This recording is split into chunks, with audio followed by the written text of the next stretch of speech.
You see something over there, John? It's blue. So What is it?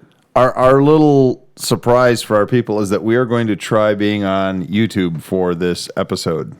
What are you doing? I was looking at it. So, all right. So if we're going to be on YouTube now, does that mean that we're influencers and we're famous?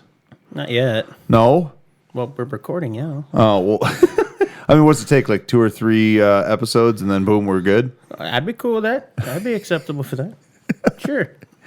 Yeah, I don't know how this works, but hopefully producer Andrew can get it all figured out. Hi, producer Andrew. Hi. Sitting down there, who's probably not going to be on camera, you know. He can walk around at some point during this thing. The countdown is growing ever closer to when he has to talk. It really is. Yeah. Wait a minute. When did he By promised? episode 50. Did he really? Yeah, this is what, we're on 39? He did talk on the Patreon episode.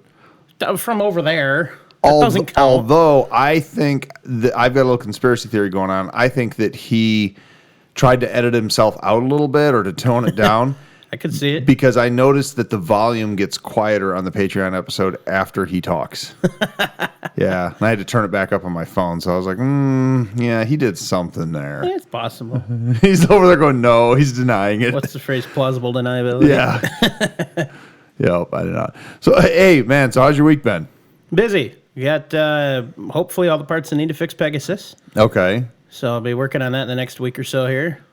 I haven't figured out how I'm going to get it back in with myself yet, but The trans? yeah, I thought you got a trans jack. I do, but it's obscenely large and tall, and I had to use another floor jack to get it off of that once I had it lowered as much as it would go, and have somebody pull the big jack out. And my parents are leaving for a couple weeks, going on a little vacation, so I'm not going to have anybody around to help me with this thing. Just give me a call one day after work or something. I might do that. I mean, I'm usually riding home 4:30 to 5:30, somewhere in there. So just if I call screaming in pain, that means that I attempted it on my own and it fell. Yeah, no, don't do that. Don't do that. No. All right, well, I think we got some things to talk about today. I think so.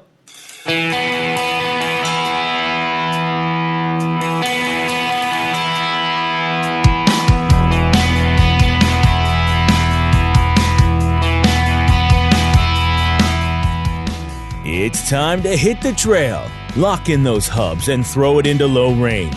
Because you are listening to Wheelin' with Keith and Johnny Orange, broadcasting from the Thin Line Off-Road Studio.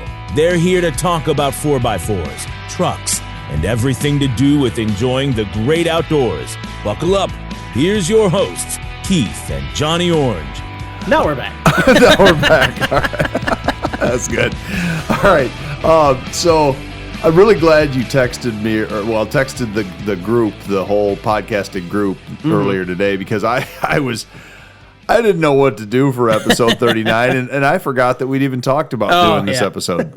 What made you? Is this something that we said we were going to do last week? Yeah. Or, really? Was I that tired? It was either during the show or the after show we talked about it. We brought up the lawsuit issue.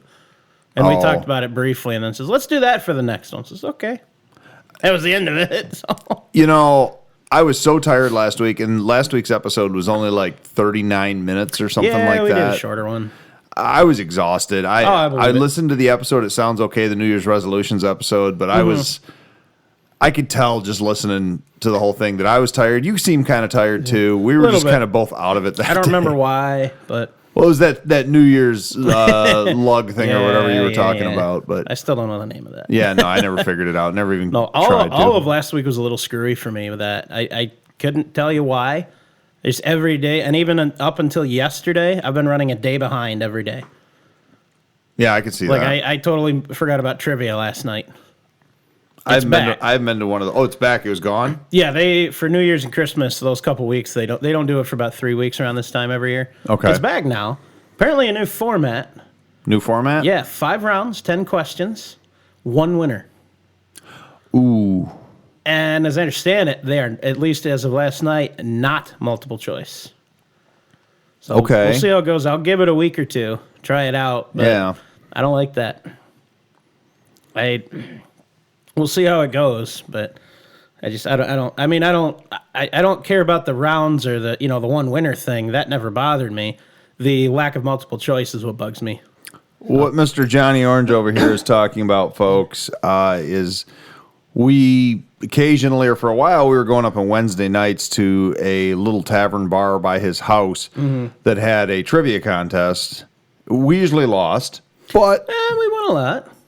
a lot. Well, the team did. Oh, okay, couple times. Yeah.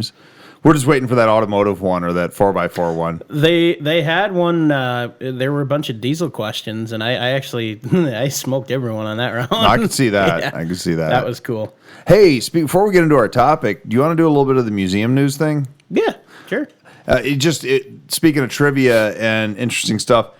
Oh yeah, that new thing you've been doing is awesome. By the way. I've been having a lot of fun with that, and so our YouTube viewers are going to see. I'm actually going to put it up here.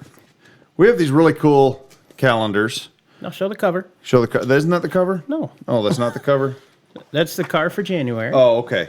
It looks just like the cover. Okay. It's probably the same one. They're called Holy Toledo calendars. Yeah. And these are Jeep calendars that were donated to the Museum of Off-Road Adventure. We were told a price that we need to charge for them, $15. So it's a $15 donation. You get one of these. Yeah. They have these awesome, they're just full of days with all sorts of really cool Super high quality trucks and Jeeps, different things like that. Very cool. Yeah, and they've got like this day in Jeep history. Mm-hmm. Well, I use this as a bit of a inspiration along with what the Thumbprint News does, which we share the building with the Thumbprint News. Yep. They publish monthly, and they publish a this day in history thing, and it's just random. I mean, it's just anything. Yeah. It might be this is the day the Titanic sank, or this is the day that Leonardo DiCaprio stood on the bow of the fake Titanic. I got a funny quick note on that. I just heard on the radio on the way here. Oh man. Okay. He mentioned it. Apparently, it was down in Mexico or something. Leonardo DiCaprio was out boating on vacation, and some employee on a cruise ship fell overboard. DiCaprio heard this over the radio, went and participated in the search, and found the guy. So the joke they're saying it was good Kate Winslet wasn't on the boat with him, or they wouldn't have let him on the boat. There you go. That's True story, as I understand it. I'll have to look into that. Yeah. I'll take your word for it. Back to what we were talking about, what we've been doing, and you can see, John, all of my scribbling on this one that we've sacrificed. Yeah. In between, I wanted to do a this day in off-road. I started calling it 4x4 history, but really since the Mora is not just 4x4s, it's all off-road vehicles. It's this day in off-road history. And I thought this would be something really easy to find. It's not so easy to find something for every day. But, I believe it. But currently, I've got it over half the way through the month of January. Nice. And, we've done little things. One of the more popular ones is, just for example, January 3rd, 1921, this day in history, Studebaker stopped producing their carriages that they've been producing since 1851 to solely make vehicles. I didn't know they did carriages. Yes. That's cool. That's where they started out. They did horse-drawn carriages. And Studebaker, as you know, with the NAPCO history from the museum, they also had four-wheel drive trucks. Yeah. And during World War II, they did as well. They don't have as deep of an off-road history as, say, Jeep does or something like that. And then, like another one, just a real example here.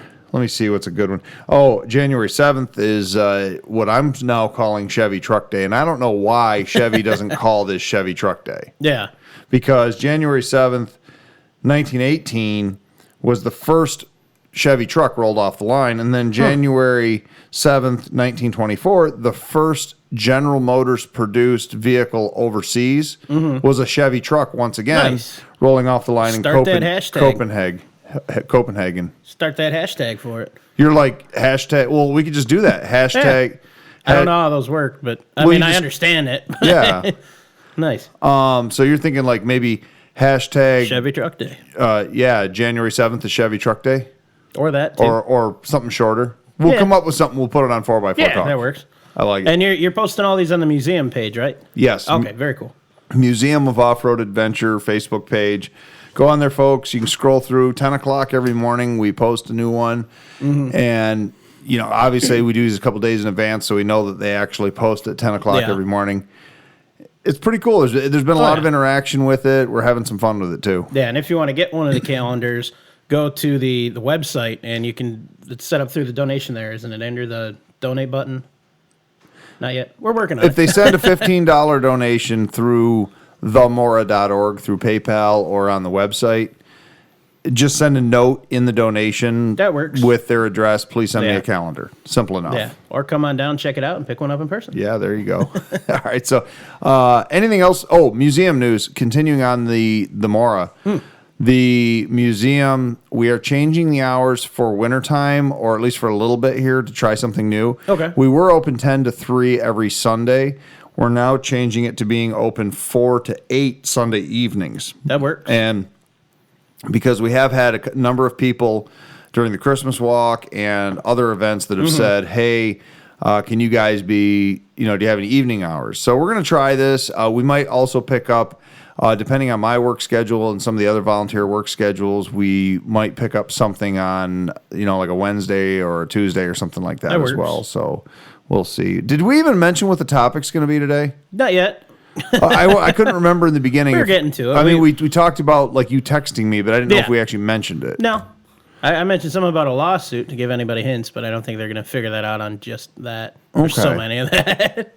Well, I guess, backboning off of that, unless you have anything else going on for a few minutes. I don't think so.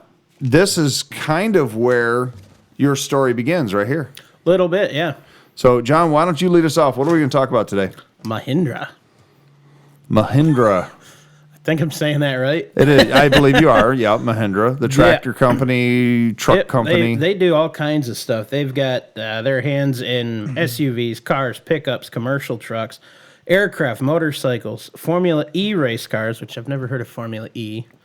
So whatever. Is that a typo? Military vehicles. I suppose it could be. Yeah. I don't. Okay, keep going. Now you got me curious. Yeah. So that's Mahindra. We actually use these computers for something that are in front of us. Yeah, I mean, mine's making a nice writing surface right now. Okay. So Mahindra, in particular, we are going to be talking about the Roxor.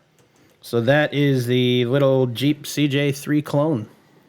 What do you mean CJ3? Designs are based off the CJ3B, 3 Bravo. Is it? I think it looks more like a miniature CJ7 with like a flat fender front on it.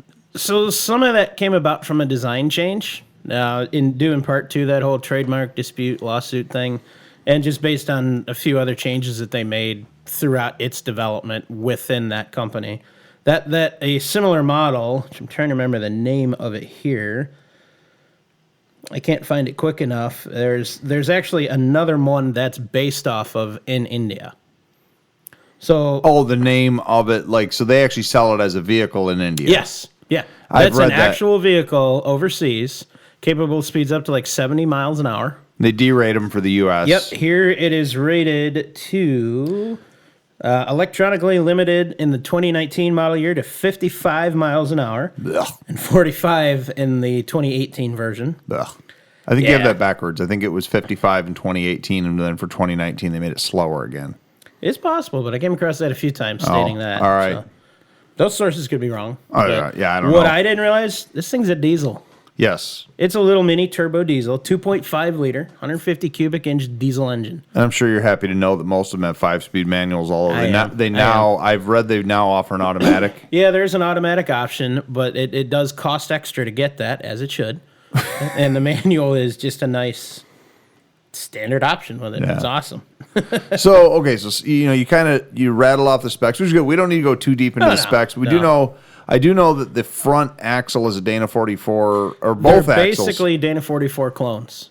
Yeah. Yes. And the front, was it on this sheet? There was a guy on one of the wheeling pages that I'm on, not wheeling as in our show. Yeah. But one of the off-road pages. Yeah, wheeling pages.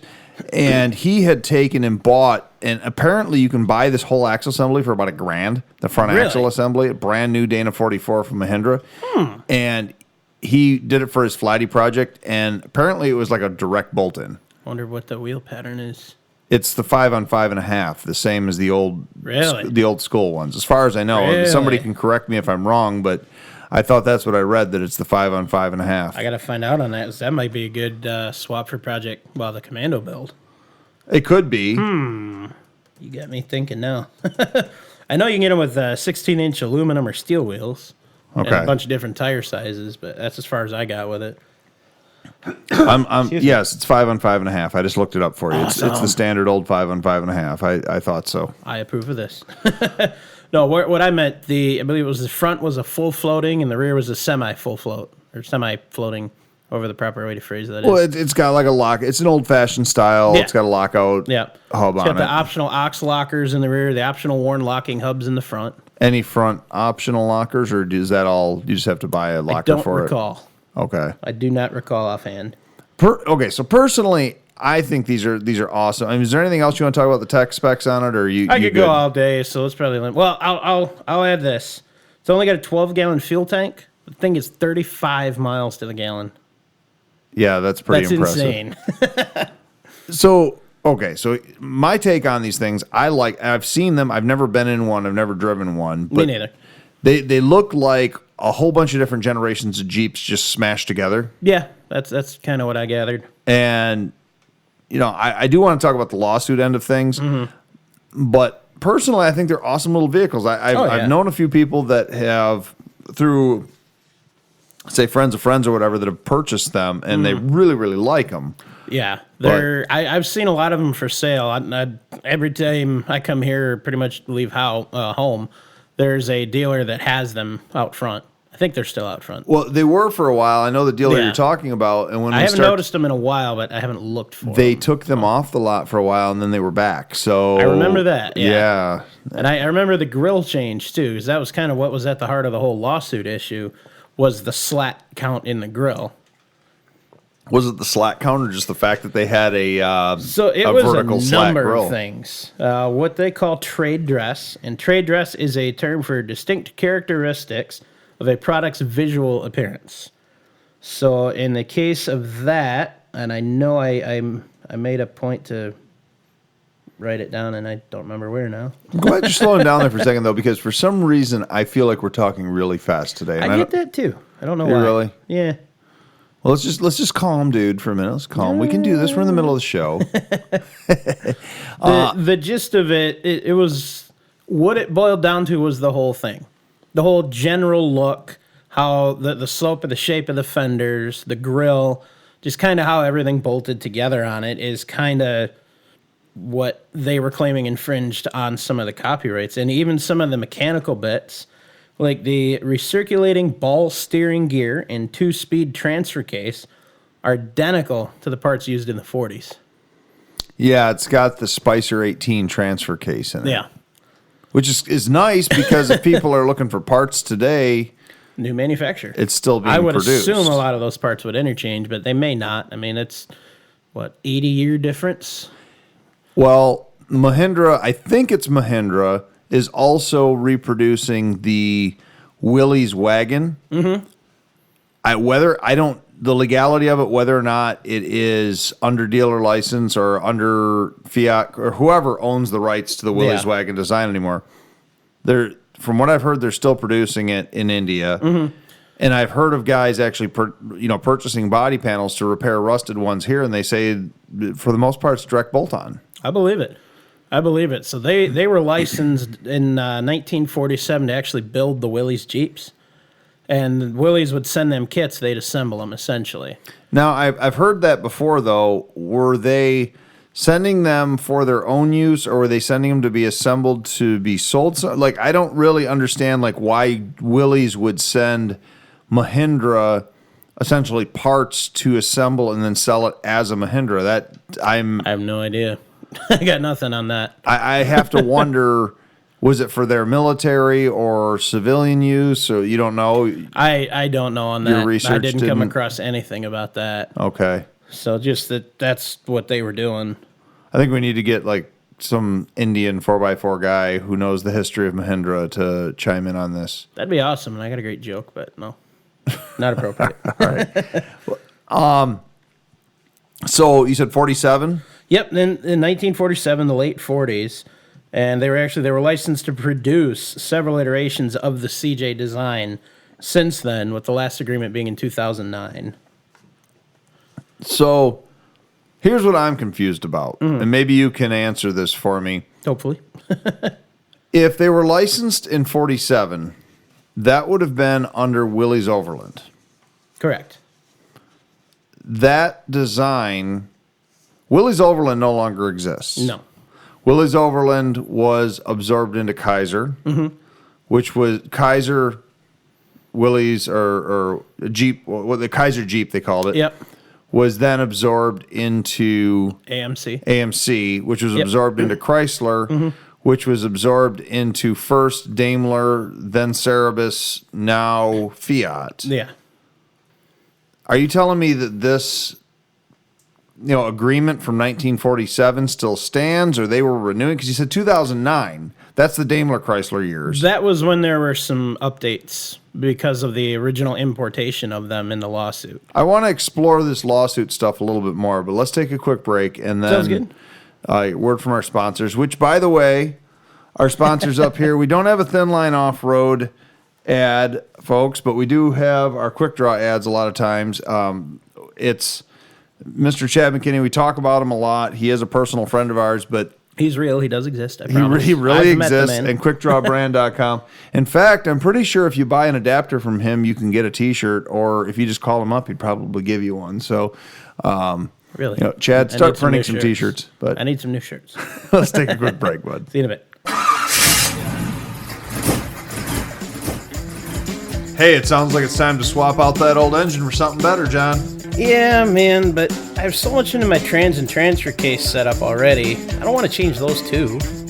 Sounds like you need to call Quick Draw Brand Adapters. They specialize in conversion bell housings for nearly all diesel and gasoline engines, including the new 2.8R Cummins. I like weird engines. I want something different. Then you definitely need to visit QuickDrawBrand.com today. They have those hard-to-find parts. They also have used diesel engines available. You can call them at 513-446-9654. Cool, I'll do that. See what they have. Thanks. So you were telling me, or we were talking about a little bit about this lawsuit. I'll do the best I can with details on this first. Yeah, let's not get too technical. I found a lot of different sources with some slightly varying information, so I'll do the best I can with it. Okay, I see you got a lot. You got a lot of notes over there. Yeah, trying to keep straight what's not duplicates. Yeah, no, go ahead. So, when did this lawsuit thing start out? Like, how could they be okay? Was it when they started importing them to the U.S.? Essentially, yeah. So in the beginning, it wasn't even a lawsuit. It was a complaint filed by Fiat, or whatever Chrysler was at the time, that it looks very similar to the CJs, and they were concerned about it hurting the brand. And I don't think anybody can argue that. It looks a lot like a Jeep. Yeah. And there's one very long article I found through some Google searches. The guy gives you a complete and total rundown of everything from day one until actually end of November, when they completed the first section, or rather the most recent section of the case, so to speak. And in there, towards the end, he gives his opinion on how so much, everybody wants the bare bones, basic, go anywhere, do whatever you want it to vehicle for off-road. Yeah. And with all the government safety regulations and everything, a lot of these companies can't produce that. Now, before we talk specifically with the Roxor, because I know prior to the Roxor coming to the U.S., Mahindra tried very, very hard for a number of years to bring their little, like you were saying, their bare bones pickup trucks to the U.S. market, which were crank windows, manual transmission, four-wheel drive. I could be completely off on this, but if I remember, because they actually were advertising at one point that they were going to be available the next year. Yeah. They got really, really close, and it was something like MSRP was going to be like $18,000 or something for this S10 size truck that was a base model simple truck. Yeah. And you'll notice it was in particular with the Roxor, but there's mention of it with other ads when they were trying to come over here. Mm-hmm. You're seeing ads, you're hearing things, you're reading things about it, but you never saw a picture of one. I saw pictures of the Mahindra truck. That one was a little different. It was, like I said, more or less the Roxor that was that way. Oh, okay. They didn't unveil it until they brought it. Okay. Which is why, in the beginning, no one was concerned about it because nobody saw it. And I believe they had it at the auto show last year, according to one thing I found. I didn't read too much into that. But under that complaint was when they redesigned the front grille. Because that was the biggest concern, the 7-slot signature Jeep grill. Do you think that the complaint is really just because it looks like it, or is the complaint, does the conspiracy theorist and you say they don't want, the big three or whoever don't want another car company that has been proven successful for 60 years in another country to come to this country? I'd say it's a combination. You do? Like you said, it looks like a Jeep. When I first saw it, I'm like, well, what the hell is that? That's a mini Jeep. Well, I thought that's what it was. So did I. And that, like I said, so part of that first complaint, why they redesigned the grill, was to break that up. Okay. And that's why they want what is it, a 4.5 slot they call it, or 5 slot? It's like a V shape or something. So they did change the grill, but that wasn't good enough for them? No, they stopped making it for a few years, and then they brought it back under the guise that, well, you said it was okay 10 years ago, so we're going to continue producing these in greater quantities, and updated. Has there been a 10-year gap? Something to that effect, yeah. Really? I didn't realize they had been out that long. Okay. And that's what turned in. Like I said, there's so much about this out there. It's hard to nail everything down about it. Well, yeah, just reading through the legalese and going through this injunction and this and that and this court case, and the fact of the matter is that we're talking a period of time that goes from Daimler Chrysler now to Fiat Chrysler. Yep. And who did what when. I know that I remember reading something forever ago about the little trucks when they were trying to bring them here, and there was a lawsuit mainly led by General Motors and I think the SAE. Yeah. And they said, they wanted more crash test standards and this and that on them. And that was the biggest thing with this. I said it can be this bare bones, all basic, no frills vehicle because they're designating it off-road only. But from what I understand, and of course, once again, this is the conspiracy theorist in me of it, but some of the things that I read was that the truck had no problems passing those crash test standards. I believe it. It basically, their whole plan was sue, cost them so many millions of dollars in court that they would just essentially turn around and pull the plug. I could see it.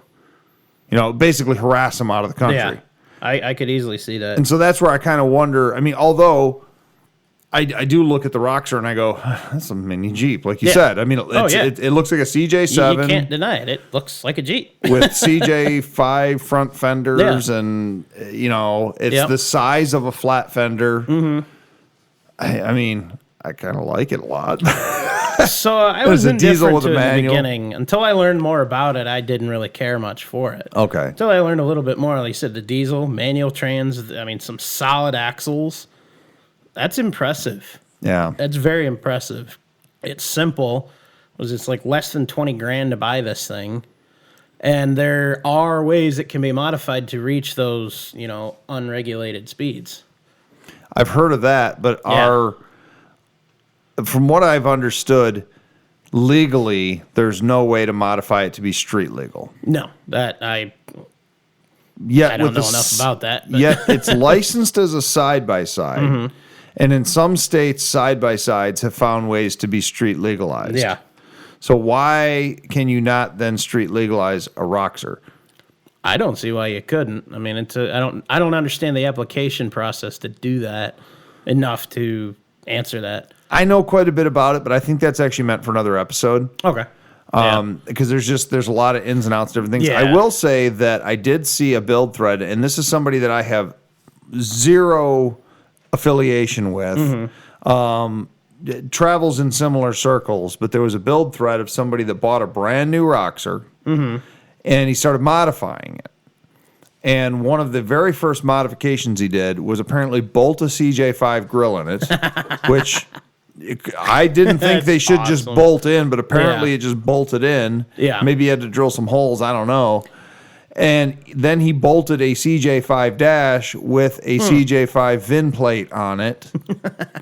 And licensed this brand new Roxor as like a 67 CJ5 or whatever it was. That's awesome. It's highly illegal. Only if you get caught. But not that we just outed the guy. Now he's got a diesel 5-speed CJ5. That's awesome. I mean, of course, remember a couple episodes ago we talked about that guy that took that Charger and he stripped it down, completely removed all the rust, and all he had left was essentially part of the cowl and the VIN plate, and he just built it out. Yeah. How is it any different? If you completely modify a vehicle, if you build a 2-buggy Jeep and and all that's left is the dashboard and the VIN plate when you're done. Yeah. How is it like? I think that all comes down to the legal definition of terms on that. Yeah. Like the whole assembled title versus custom title. True. So that's, again, the whole legal mumbo jumbo. I ain't no lawyer, man. True. I can't answer that. And one thing I'm going to say to our folks that are listening and watching on YouTube is that we live in Michigan. Ha ha ha. We can get away with a lot. We don't we don't have inspections. We don't have emissions. We don't have safety inspections. We don't any of that. We just go buy a plate, we slap it on the car, and it doesn't matter if we drag that thing out of a field and we're driving it down the road on 3 donut spares. Not that either of us have ever done that. Coworker's car reached under the other day and ripped his exhaust system off by hand because it was rusted off, and he just drove home, and I'm sure he could get pulled over for loud exhaust. Oh yeah, but still. We've got that whole noise ordinance thing. That's about it. But yeah, and we learned very quickly the difference between the term repair and replace. You never repair it, you replaced it. Or you never replaced it, you repaired it. Yes. Because if you replace it, you've got to have all the VIN tracks and the receipts and all that garbage. If you repair it, you fixed it. Yeah, and that's, again, it's not just cars. It's legal terminology. Yeah. I remember growing up, there was a little building, and it was a little commercial building in my town. But for whatever reason, there was something funny about the way the lot was zoned. And it was locked in. If that building was ever torn down, essentially the lot couldn't be used for a whole number of services or whatever, or a whole number of different businesses. I don't remember. Maybe for example, and I've seen this before, maybe it was zoned only for a flower shop, let's say. In fact, that's what it was at one time. But it was zoned that way under a special use, and if you ever tore down the building, you could never build anything there again but a flower shop. But as long as it was zoned or the building exists, there was something they could do different. So I remember this guy bought this building, which was in condemned, terrible shape. Yeah. Tore down all but one wall. Completely built a whole new building with one original wall that I think actually got knocked down at the end of the process and then rebuilt. We see this in the demolition industry all the time too. Where folks go in and they demolish one half of a building, rebuild it. Yeah. Then they demolish the other half and rebuild it, but yet it's considered a building restoration. It's not considered a new building. It's all playing the game. It's beyond my legal understanding, but they do that. You're paid to do this job, and this job will get done. Yeah. Well, okay. So back to the Roxor. I don't know if there's anything you wanted to mention in particular, but I know that there's a bunch of accessories you can buy for them. Well, I'll say this. You mentioned sort of the whole conspiracy theory thing. So there's a factory built in Auburn Hills, a few miles down the road from one of the big Chrysler buildings, in 2018. They're listed as the first new auto manufacturer in Detroit in over 30 years. The first, because we now have Rivian and Bollinger Motors, and Auburn Hills isn't Detroit, buddy. It's down the road from it. The Detroit area. Yeah, I get it. Yeah, the Detroit area. It's all in the freezing. All in the phrasing. Yeah. Well, that's like Kid Rock's from Detroit. I mean, Romeo, Michigan's not exactly Detroit, but no. I'll go to Romeo. I won't go to Detroit. I love Detroit. I go there every day. I'm good. You don't want to go there? Only if I'm passing through to Ohio or Florida. Okay. Side note, you love my side note stories sometimes. The ADD of this. So I'm in Detroit this morning. It's like, I don't know, 7 o'clock in the morning. It's still dark outside. Now, one of my coworkers, on our job site, our job site, we have porta potties. Okay. Of course, because it's a Porta-Mees. It's what's that? Porta-Mees. Porta-Johns. Oh, Porta-Use, yeah, nice. We've got these Porta-Johns, and this building, we're completely demolishing on the inside, and there's no plumbing or anything like that. And these porta johns, and it's like, I don't know, 12 degrees outside this morning or whatever it was. Sounds about right. And, one of the guys says to me, he goes, you don't have to go out there. And I'm like, yeah, kind of do. And he's like, no. He's like, if you go over there to Little Caesars Arena, which we're right next to. Yeah. He says, you go over to the Little Caesars Arena. He says, you walk over to that parking garage, and they actually have on the backside of it public restrooms. Huh. And I'm like, why would there be public restrooms? I don't know. There is. Yeah. He goes, there's even a restroom attendant in there. And apparently only in the afternoons, the restroom attendant. See, I go in there this morning, 7 o'clock in the morning. I go walking in, and I see feet out from under a stall. Okay. There's someone sleeping on the floor of the handicap stall. So probably a homeless guy or whatever. Okay. Yeah. And I'm like, all right, I'm not going to bother him, whatever. So I go down. There's plenty of stalls. I go down the far stall, courtesy. Mm-hmm. And I hear, really? Yeah, I guess just do what you got to do. Huh. This is what he says to me. Okay. I think he was pissed off that I came into his house to use the restroom, Okay. But, no trespassing sign up. Yeah, so, but yeah, so nice restrooms. It is what it is, but heated, a lot better than fancy. A lot better than porta potties. Probably actually wash your hands on it, that spray sanitizer crap. Exactly. I hate that stuff with a passion. Oh my God. So yeah, I woke up a homeless guy today, and then he was mad about me. You're so rude. Taking a in his house. Morning ritual. Mm-hmm. Yeah. Yeah. What do you want to talk about this thing, man? I don't know, man. These are cool. You got so many notes over there. You got so many notes. Yeah, I mean, there's just what's this picture? What's this picture? So that's the spec sheet, actually, right from the Mahindra website on this thing. What I want to know, how many? Do you know? Did you in your research or anything like that? How many aftermarket Jeep parts that are specifically for Jeeps fit this thing? I never even thought to look for that. Well, like we found out, supposedly the dash and the grill can swap. Maybe I want to find easily. out more about these axles. The axles, the wheels are 5 on 5.5. So any Suzuki Samurai, old Jeep, old Ford wheels are going to work on it. I like that.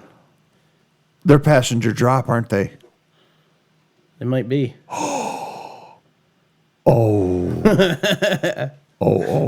Is there? Do you have an axle width on this? Wheel mounting surface to wheel mounting surface? I don't know, but I can consult the all-knowing internet. Yeah, do that, because you know what I just... Well, the width is 62 inches, but that doesn't tell me the axle. I bet you the axle's about 55 inches or so. Well, how about while we look some of these specs up, we'll take a quick break and come back with some more of that information. Yes, let's do that. Okay. See you in a bit. It's cute when Rover shakes a paw for you. Good boy. And when he rolls over on command. That's it, buddy. But when he brings in fleas and ticks from the outside. Rover. Not so much. Rover can't help what time of year it is, but ABC Home and Commercial Services can. They're the best in pets, so give them a call and they'll come around and treat your yard. ABC Home and Commercial Services, 810-794-5678. Online at abcbees.com. So we didn't get a direct answer as to what the wheel mounting surface to wheel mounting surface is. Not on a very quick look. But you did find out that the majority of the stuff in there, like you can drop right in a Dana 44 differential or gears and differentials. You may need a 1 mil spacer, just over 1 mil spacer. It'll fit. They have the old style 19 spline axles, but you can upgrade to the 30 spline somehow. There's ways to do it. Oh yeah. What I was thinking, though, and the reason I got excited about that is Stephanie Chevy Tractor Project, hashtag Stephanie Chevy Tractor. Tractor, not tracker, even though it is a Chevy tracker. Yeah. That has 5 on 5.5 wheel pattern. Really? It's IFS passenger drop. Ah. You see where I'm going with this. I am thinking that it needs a Roxor axle, a Roxor 44 in the front. I was originally going to do, because it was so close to the old Dana 30, I was going to do the CJ Dana 30 solid axle in it, but Dana 44, I mean, that's 14 better than a Dana 30. Yeah. I don't know 14 what, but... Pardon me. I might have an answer I'm still getting over my little cough here. Oh, you're still digging? Yeah, I might have one. Keep doing that. Well, Yeah. speaking of that, 4x4 news, you got anything going on? No, like I said, I got I don't remember if I talked about it last time. I got the transmission ripped apart on Pegasus. It's bad. I saw the pictures. Yeah. Did you put them on 4x4 Talk? I think so. Okay. Pretty sure I did, yeah. That was pretty terrible. Well, you Yeah. can go to driving schools and learn how to drive a manual. I know how to drive a stick. Mm-hmm. It's a problem with there's I won't go into the whole details. It's a problem Operator with the malfunction. shifter. It's not operator malfunction. Problem with the shifter or what? What it boils down to, it's either something in the synchro hub or it could be a bent shift rail. Okay. Which, after discussion with another guy today and some more looking at parts, it might be that. So I'm going to replace the first and second, third and fourth shift rails. I replace one shift fork, the counter shaft, the front input shaft, and its bearing, and then flush everything, reseal it, new fluid. I should be good to go. I hope. Well, what Johnny Orange is talking about here, folks, is he smoked his AX15. So, and he's gonna rebuild that thing again. Yeah. Okay. So yes, you can get for the Roxor. I am looking at it right now. You can get Roxor front 30 spline RCV axle shafts. No, I don't normally like those shafts or that style shaft, but those RCVs are beefy. Well, you don't like the Burfields? Burfields? I haven't seen those. A Burfield joint. That's what that style shaft is. That was the CV joint. Well, yeah, it's a Burfield. It's a constant velocity. Oh yeah, I don't normally like them. No. Yeah, they're stronger. Yeah, but I've come to learn that from those guys. Yeah, well, yeah, $1,349 for a set of those front axle shafts. This project is adding up to more than I expected already. I might stick with my original build plan. Oh, were you thinking one in? I was thinking the Commando. Yeah. I was thinking a pair of these in the Commando. My prior plan was the early Bronco 44 front 9-inch rear. But I'm thinking these maybe. Do you have a centered rear differential or an offset? It's like slightly offset. Okay. Which apparently I found out talking to a friend of mine the other day. They are worth some stupid money in certain circles, which I don't understand. Is that friend the guy at the museum? Yeah. Oh, how do we miss that from museum minutes? I don't know. We have some addendum to our prior conversation. Addendum to our prior conversation. Yeah. I like that. We have some exciting news. For over a year, almost a year and a half, we have been searching for a treasurer for the Museum of Off-Road Adventure. We've had a treasurer myself. I'm the executive director. It is a conflict of interest for an executive director to sit on the board of the organization he's part of. So as you know, I have been which is legal. Yeah. I have been a non-voting member of the board. So fortunately, I was never needed to try to split, a vote. You got, the board works together pretty well. And I don't even think we've ever not had. I don't think we've really ever been split on a vote before. No, it's pretty well unanimous in just about everything. Just about everything. Yeah, we get along pretty well. Yeah. But we had a gentleman, Mr. Daniel Blair, who is a huge 4x4 enthusiast. He is a combat veteran, still serving. I don't fully understand all the military, how it works. He works for a private company, but yet he's still in the military kind of thing. But anyways, he's still serving our country, and he has a beautiful Scout 2 off-road vehicle. He has a rock-crawling CJ5 Jeep. He's got a super clean Survivor/light restoration second-gen Dodge Cummins truck. The guy is big in the off-road community. He lives 3 miles from the museum. He actually lives closer than any of the other board members. Yeah. And he stepped up and said, hey, I would like to take that treasurer position. He presented himself at our annual meeting last week, and he was unanimously voted in. So welcome, Mr. Daniel Blair, if you listen. It's great to have you. It really is. And that's the gentleman that Johnny Orange over here was just talking about, that was telling him about some of the value. And to me, that you're speaking Greek. I knew there was some value, but I didn't know that they were that value. Apparently, yeah. Like I said, some stupid money. So we'll see. That might be enough to fund the upgrade. We'll see what happens. Yeah. Good coffee. No, this is water. Oh, See, our good YouTube water. people are looking at my coffee mug, though, Yes. and it is very true. That's right. I'm drinking.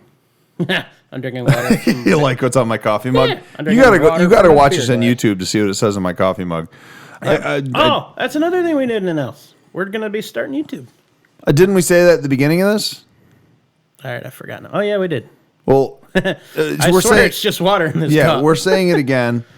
We're trying it out. We're going to see we're how trying it it works. out. So Whether or if not you like it, let us know.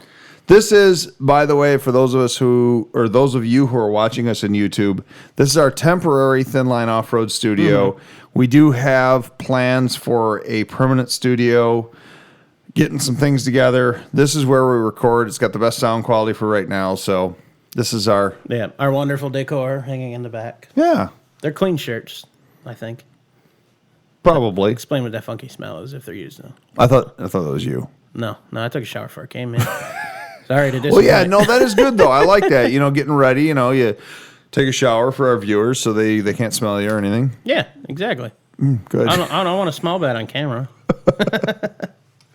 I know how to play this game. Man, we just went off on this long tangent. Little But bit. back to the Roxor. Was there anything else that you want to talk about on that? Well, so I came across one here, and I this is the first post I found with a number. They're saying like the whole vehicle's 62 inches wide, but the wheel mount or WMS. You said what was that measurement? It's Wheel mount WMS to spacing? WMS, which is wheel mount surface to wheel mount if surface. this individual on this form is correct, it is 48.425 inches, and the quote unquote narrow track Jeep axles are 48.5.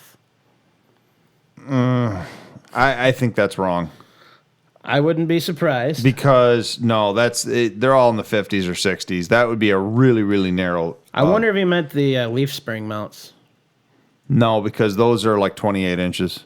Ah, On those, most leaf spring vehicles, the most common was 32, Okay. and then the later one is wrong. F350 leaf springs were 36. okay. How do I remember this? I don't know. I remember weird numbers about things too. So Yeah, see, this one says spring 27.5, spring to spring, and WMS is 53.25. well, here I'm pulling up. There's actually a 4x4 axle width chart. I'm just pulling it up right okay. now. I've seen it before. Let me see. Oh wow, do I need glasses? Okay. So, yeah. So, what were you trying to compare it to? It said the narrow track CJ axles were 48.5, and it said it was 48.425.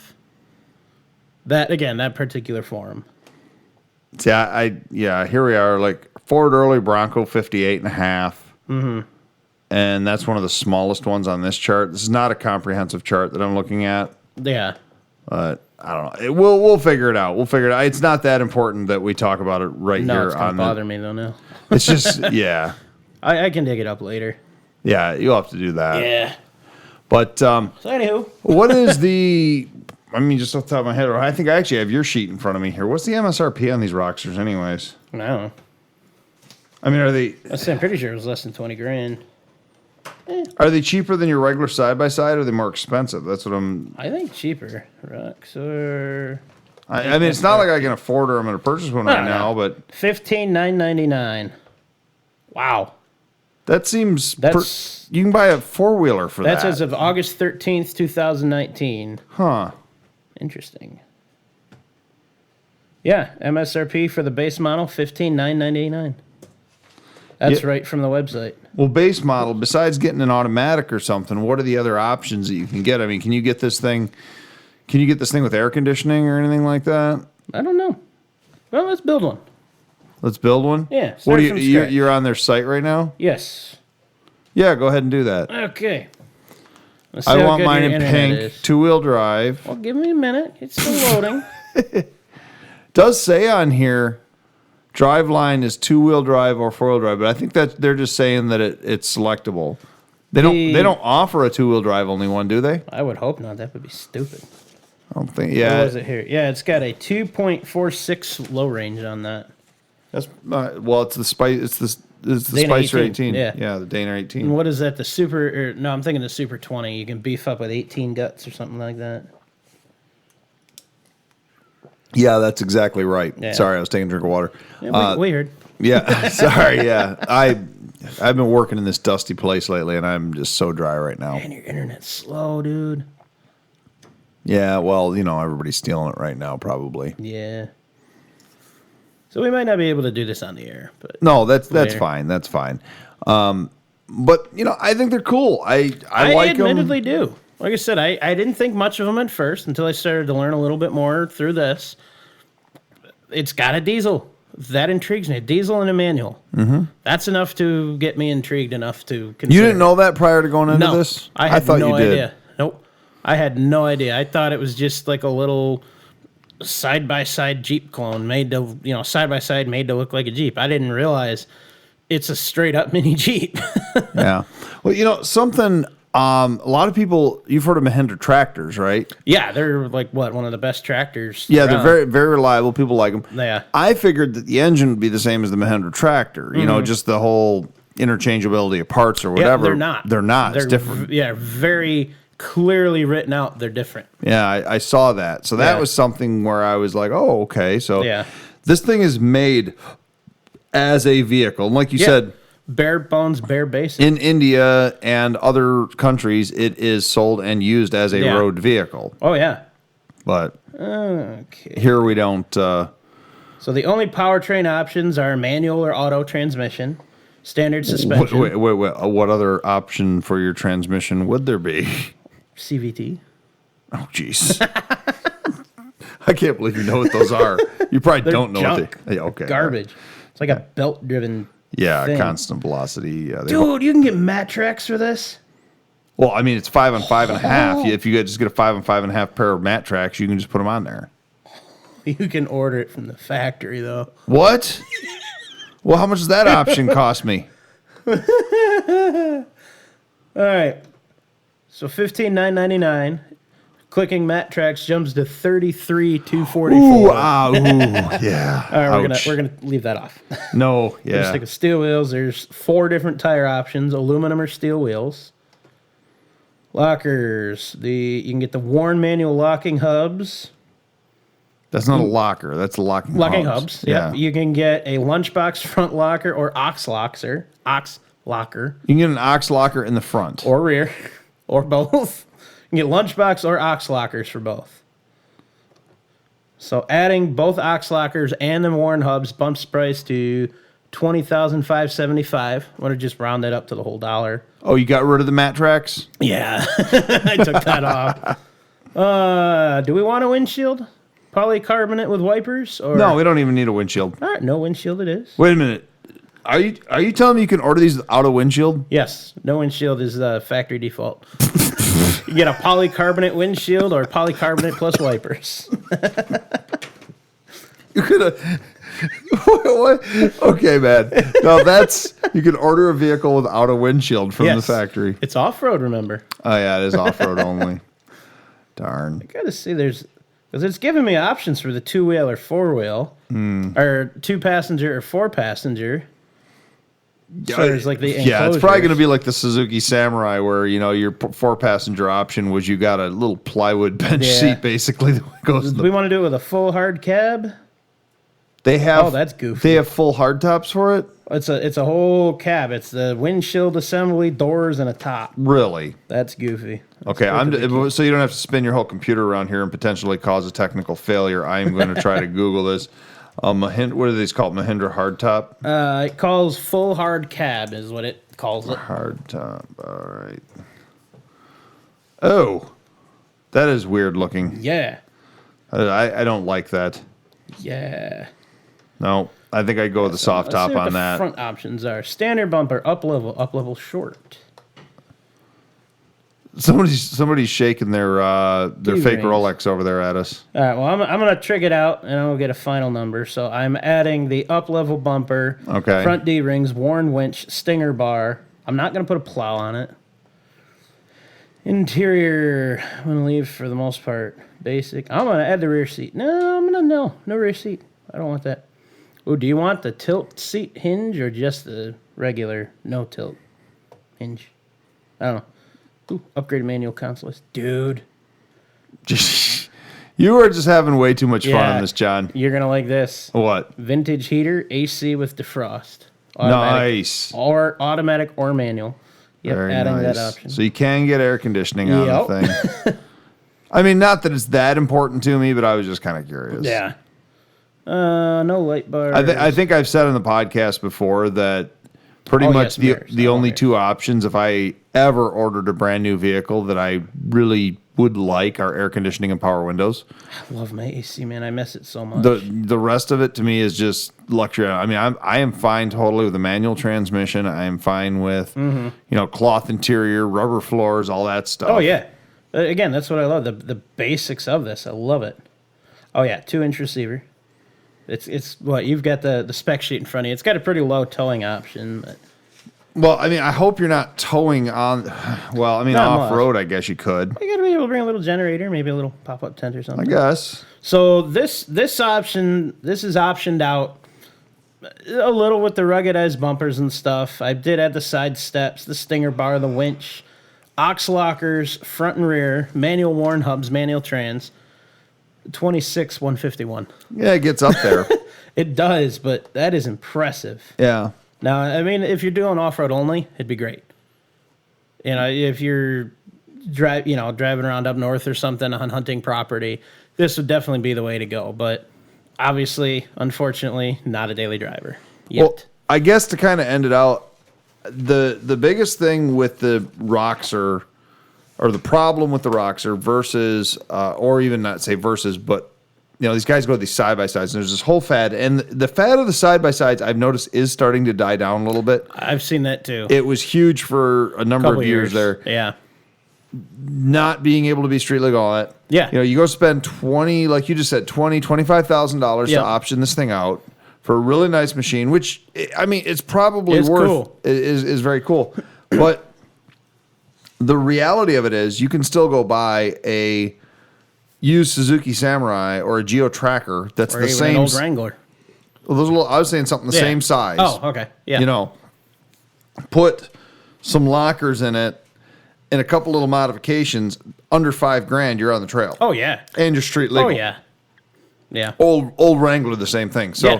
that's kind of my reasoning This that versus a Jeep or something else, a Samurai. If they ever street legalize these, and they made these to the point where I could get a plate on it and I could drive it between the trailheads legally and all that, and I don't have to trailer it everywhere, then when they're on the market 5-10 years old used, Oh, yeah. I'd highly consider Yeah. it. And maybe I'll consider one in the future too, but right now, I'll boil my kind of final thoughts to it's a lot more impressive than I ever gave it credit for. sure. I mean, it's got some awesome features. I love to know there is a bare bones, bare basic thing out there. Just getting that next step. Hopefully it'll stay on the market. The last thing I had on that, which I think you have the page. No, the final decision on everything right now will be made March 13th of this year. Did it say where that's that's in a Michigan court? Did it say where? It did, but I don't remember. I'm where. wondering if it's going to be because the offense, quote unquote, was committed in Auburn Hills, Michigan. I wonder if it's going to be in Auburn Hills. The Eastern Michigan District Court is where one of them is. Yeah, that trial hasn't started. That doesn't start until May of this year. So the federal one is the March 13th is when it'll be settled. The other one, the smaller infringement case against it hasn't even started yet. How awesome would it be if you got pulled for the jury for that? That would be interesting. It's not a jury. It wouldn't be a jury trial anyways. Yeah, that would be interesting. Yeah, it would be. Well, man, For those watching, my vote can be influenced by getting one. thank you very much for doing all that research today on the Roxor because I've been slammed. I had 60 hours at work last week. Oh, jeez. And I've been slammed.